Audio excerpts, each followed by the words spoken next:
દિવસે ને દિવસે સાયબર ફ્રોડની જે ઘટનાઓ છે તે વધતી જઈ રહી છે, ત્યારે સાયબર ઠગાઈ કરનાર ગેંગના વધુ 4 સભ્યો જે છે તે ઝડપાઈ ચૂક્યા છે। અંદાજે 719 કરોડની જે ઠગાઈ છે તે આચરવામાં આવી હતી। અગાઉ 10 આરોપીઓની ધરપકડ પણ કરવામાં આવી હતી। તો સાયબર ફ્રોડના બેંક એકાઉન્ટમાં સહકાર આપવામાં આવ્યો હતો અને સાયબર ઠગાઈ કરનાર ગેંગના જે વધુ 4 સભ્યો છે તેમને ઝડપી પાડવામાં આવ્યા છે। તો અગાઉ પણ 10 આરોપીઓની ધરપકડ કરવામાં આવી હતી। દેશના જુદા જુદા રાજ્યોમાંથી અંદાજે 719 કરોડની સાયબર ઠગાઈ કરનાર ગેંગના વધુ 4 સભ્યો ઝડપાયા છે। અગાઉ 10 આરોપીઓની ધરપકડ કરવામાં આવી છે, તો ઇન્ડસઇન્ડ બેંકના બ્રાન્ચ મેનેજરની ધરપકડ કરવામાં આવી છે। ઝડપાયેલા 4 આરોપીઓનો અલગ અલગ રોલ હતો। સાયબર ફ્રોડના બેંક એકાઉન્ટમાં સહકાર આપી બોગસ એકાઉન્ટ ખોલાવ્યા અને ઇન્ડસઇન્ડ બેંકના 110 ખાતાઓમાં કૌભાંડ કર્યું। ભૂમિકા જગદીશભાઈ લશ્કરી નામની મહિલાને ઝડપી પાડવામાં આવી છે। બેંક જે ખાતા ધારકો છે એના પછી એક લેયર હોય છે કે જેમાં આરોપી છે એ બેંક ખાતાઓ ખોલાવે છે। એક આરોપીનું લેયર એવું હોય છે કે જે બેંકના જે કર્મચારીઓ હોય છે એની જોડે મીડિયેટરનો રોલ કરે છે, અને એક આરોપી એવા હોય છે કે જે પૈસા ફ્રોડના બેંકમાં આવે છે એને કેશમાં કન્વર્ટ કરી અને અલગ અલગ માધ્યમથી જે હેન્ડલર હોય છે એને પહોંચે। રાજકોટમાં ચાંદીનો ભાવ ઐતિહાસિક સપાટીએ પહોંચ્યો છે। 1 કિલોએ 4000 રૂપિયાનો વધારો થયો છે। 1 કિલો ચાંદીનો ભાવ 1.94 લાખ રૂપિયા નોંધાયો છે, જ્યારે 10 દિવસમાં 19000 રૂપિયાનો ધરખમ વધારો નોંધવામાં આવ્યો છે। આગામી 10 દિવસમાં 1 કિલો ચાંદી 2 લાખ રૂપિયા પહોંચે તેવી પણ શક્યતા સેવાઈ રહી છે। રોકાણકારો માટે ચાંદીમાં ચાંદી જ ચાંદી હોય તે પ્રકારની અત્યારે પરિસ્થિતિ સર્જાઈ છે। ચાંદીનો ભાવ જરાક થોડોક વધારે છે અને દિવસે દિવસે વધતો જાય છે, તો ભવિષ્ય માટે બેસ્ટ ઇન્વેસ્ટમેન્ટ છે। એટલા માટે ચાંદી અત્યારે અમે પણ ચાંદી જ ખરીદી કરવા આવ્યા છીએ। ચાંદીમાં આજે અમે રજવાડી પર્સ જોયા અને અમારા દરબારોમાં તો તલવારો ને બધું હોય એટલે એવું બધું જોયું, અને વધારે તો હું ચાંદીના પર્સની જ ખરીદી કરવા જ આવી છું। એનું એક કારણ છે કે હજી ભાવ વધવામાં જ છે અને બજારને જોતા એવું લાગે છે કે હજી 6 મહિનામાં ભાવ કદાચ વધી જશે, તો બેસ્ટ ઇન્વેસ્ટમેન્ટ છે। રોકાણકારો માટે ચાંદીમાં જ ચાંદી છે। હાલ જે રીતના આજે ચાંદીના ભાવ છે તે ઐતિહાસિક સપાટીએ ખુલ્યા છે। જે રીતના ચાંદી છે તે અત્યારે જે છે એ સોના કરતાં પણ ક્યાંક ને ક્યાંક વધુ કિંમતી બનતું હોય તેવા દ્રશ્યો સામે આવી રહ્યા છે। હાલ આપણી સાથે અહીંયા વેપારી છે, આપણે એમની સાથે પણ વાત કરીશું। શું કહેશો, ચાંદીનો આજનો ભાવ શું છે અને કઈ સપાટીએ? આજે હાઈએસ્ટ સપાટીએ ખુલ્યો છે 1.94 હાઈએસ્ટ સપાટી થઈ ગયું છે અને ટૂંક સમયમાં 2 લાખ રૂપિયા પૂરા થવા જઈ રહ્યું છે। લગભગ 90,000 થી લાખ રૂપિયા વધી ગયા છે। બહુ જ છે। અત્યારે ઇન્વેસ્ટમેન્ટ બધા સિલ્વર ઉપર ફોકસ કરે છે।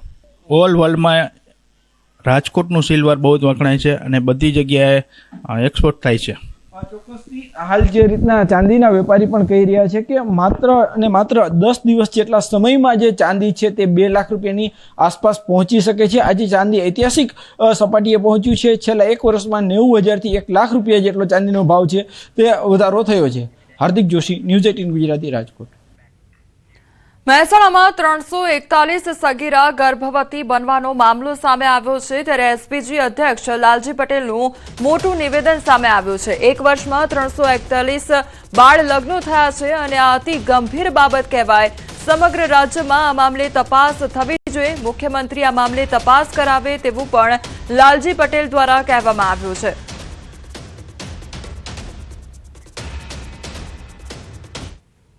મારે સરકારશ્રીને અને મુખ્યમંત્રીશ્રીને ગૃહમંત્રીને વિનંતી છે કે આ 341 દીકરીઓ જો ખાલી મહેસાણા જિલ્લાની અંદર 13 થી 17 વર્ષની સગર્ભા થઈ હોય, જે બાળ વિવાહ કરેલા હોય, તો આખા ગુજરાતની અંદર ખરેખર ન્યાયી તપાસ કરવામાં આવે તો કેટલા આવા બાળ વિવાહ થયેલા હોય, કેટલી દીકરીઓ ગર્ભવતી હોય। જો એક જિલ્લામાં 301 તો મહેસાણાનો આ મામલો સામે આવ્યો છે કે જ્યાં 341 જેટલી જે દીકરીઓ છે તે સગર્ભા થઈ છે તે પ્રકારનો આંકડો સામે આવ્યો છે અને તેને લઈને લાલજી પટેલ દ્વારા રજૂઆત કરવામાં આવી છે। તપાસ કરાવવામાં આવે તેવી પણ રજૂઆત કરી છે। મહાનગરપાલિકા દ્વારા બાંધકામ સાઇટો પર સુરક્ષા અને તકેદારીના નિયમોનું કડકાઈપૂર્વક પાલન કરાવવા માટે વિશેષ ડ્રાઈવ ચલાવવામાં આવી રહી છે, જે અંતર્ગત મહાનગરપાલિકાની ટીમો બાંધકામ સાઇટો પર જઈ સ્થળ પર ગ્રીન નેટ લગાવવા અને અન્ય સુરક્ષાના નિયમોનું પાલન કરાવી રહી છે અને જ્યાં નિયમોનો ભંગ થતો હોય તે બિલ્ડરો પાસેથી દંડ પણ વસૂલ કરવામાં આવી રહ્યો છે તો બાંધકામોને કારણે રહેણાંક વિસ્તારમાં ડસ્ટિંગના પ્રશ્નો ઊભા થાય છે. હવામાં રજકણો અને ધૂળને કારણે લોકોનું સ્વાસ્થ્ય બગડે છે, જેને લઈ નિયમોનું પૂરેપૂરું પાલન થાય તે અંગે તપાસ કરવામાં આવી રહી છે. જુદા જુદા કક્ષાએથી પોલ્યુશન રોકવા માટેના એક ભાગરૂપે જે કન્સ્ટ્રક્શન સાઇટો હોય છે એનું ડસ્ટિંગ છે એ બહાર ન આવે, રસ્તા પર ન આવે, લોકોના શ્વાસોશ્વાસમાં ન જાય એની કાળજી માટે નિયમાનુસારની અમે કેટલીક કાળજી લેવા આ બિલ્ડર લોકોને સૂચનાઓ આપી છે. જ્યાં બી કન્સ્ટ્રક્શન ચાલતું હોય ત્યાં પાણીનો છંટકાવ બરોબર થાય, ઉપરથી ફેંકવામાં આવતો જે વેસ્ટ કચરો હોય છે એને ભીનો કરીને નીચે ફેંકવામાં આવે, પ્લસ સાઇટ આખી ચારે બાજુથી પેક કરેલી હોય જેથી એ ડસ્ટ રોડ પર અને ના ઉડે, અને જ્યારે બી આઉટર પ્લાસ્ટર કરવામાં આવે તો ગ્રીન નેટ મારવામાં આવે જેથી એનું જે પાર્ટિકલ છે એ ડાયરેક્ટ રોડ પર યા કોઈને સ્વાસ્થ્યના અંદર ના જાય એનું ખાસ કરીને ધ્યાન રાખવામાં આવે છે. ઇન્ડિગો એરલાઇન્સનું જે સંકટ છે તે હજુ પણ યથાવત જોવા મળી રહ્યું છે. અમદાવાદ આવતી 63 ફ્લાઇટ આજે પણ રદ કરવામાં આવી છે તો ફ્લાઇટ રદ થતા મુસાફરોને મુશ્કેલીનો સામનો કરવો પડી રહ્યો છે. કેટલાય દિવસથી ઇન્ડિગોની જે ફ્લાઇટ છે તે રદ થઈ રહી છે, જેના કારણે મુસાફરોને હાલાકી વેઠવાનો વારો આવી રહ્યો છે. આજે પણ લગભગ 63 જેટલી જે ફ્લાઇટ છે અમદાવાદ આવતી જે 63 ફ્લાઇટ છે તે રદ કરવામાં આવી છે તો ઇન્ડિગો એરલાઇન્સ હજુ પણ જે સંકટ છે તે યથાવત જોવા મળી રહ્યું છે. બીજી તરફ એરપોર્ટ પર મુસાફરોનો જાણે મેળો જામ્યો હોય તે પ્રકારના દ્રશ્યો પણ જોવા મળી રહ્યા છે, કારણ કે એક તરફ મુસાફરોની સતત જે ફ્લાઇટ્સ છે તે રદ થઈ રહી છે, તેના કારણે તે લોકો હાલાકીનો સામનો કરી રહ્યા છે અને અમદાવાદ આવતી જે 63 ફ્લાઇટ છે તે આજે રદ કરાઈ છે. સંવાદદાતા વિભુ અમારી સાથે જોડાઈ ગયા છે. વિભુ, આજે પણ ઇન્ડિગો એરલાઇન્સની જે 63 ફ્લાઇટ છે તે રદ થઈ છે, કયા પ્રકારની સમસ્યાનો સામનો કરી રહ્યા છે મુસાફરો? કોમલ, છેલ્લા એક સપ્તાહથી ઇન્ડિગો એરલાઇન્સની ઉડાનનો સંકટ છે તે ચાલી રહ્યો છે અને હજુ પણ યથાવત છે તે જોવા મળી રહ્યું છે.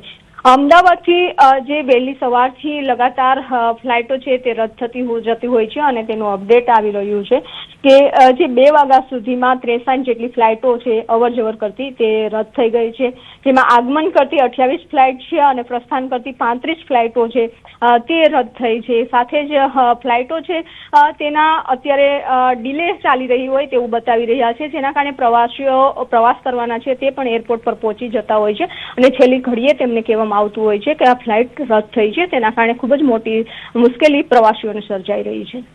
જે વિભુ, સમગ્ર માહિતી બદલ આપનો આભાર.